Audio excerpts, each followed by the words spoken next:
It's Tuesday, February 12th, 2008. I'm James Kotecki, and this is Playbook TV.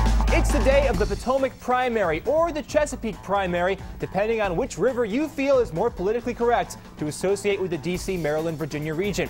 Now, I fancy myself a paragon of tributary sensitivity, and you know, while we're at it, primary just seems so hierarchical and outdated, so to make everyone feel welcome, let's go with Potomac process, an outward expression of inward choices.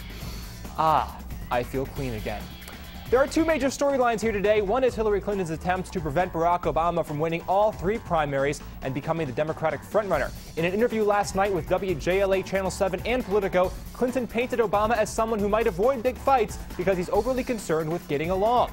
In a separate exclusive interview, Obama spoke of his cross-party bona fides, mentioning his support for charter schools as an example. So, what do you say, Potomac region? Do you want a lover or a fighter? A new poll from WJLA and Survey USA says you want the love. In Maryland, Obama leads by 19 points. In Virginia, he's up by 20. The other storyline today is John McCain's attempts to put Mike Huckabee's nuisance candidacy on ice. Now, I was going to compare Huckabee's recent and potentially future victories to pulling scales off a dragon. You won't stop the dragon, but the longer the battle goes on, the more vulnerable the dragon becomes. Then I was told that this analogy would only make sense if dragons were real. Dragons aren't real? Well, how do you explain my good friend Elliot here? Anyway, there are 119 delegates on the line today, and so if McCain takes all of them, he'll only be about 350 delegates away from the prize. For Huckabee, doing better than expected is probably not enough anymore. He's got to have those delegates, baby.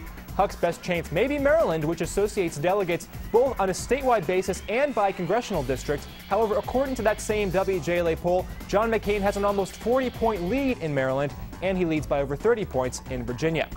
Well, that's it for today's hit. Check out Politico.com/playbook for more stories. And if it's Tuesday, which it is, it must be the day to check out Politico.com tonight for live results of the Potomac process. And don't worry if you weren't able to see Elliot before. He sometimes has a habit of disappearing and becoming invisible, but his scaly presence still protects us all right here on Playbook TV.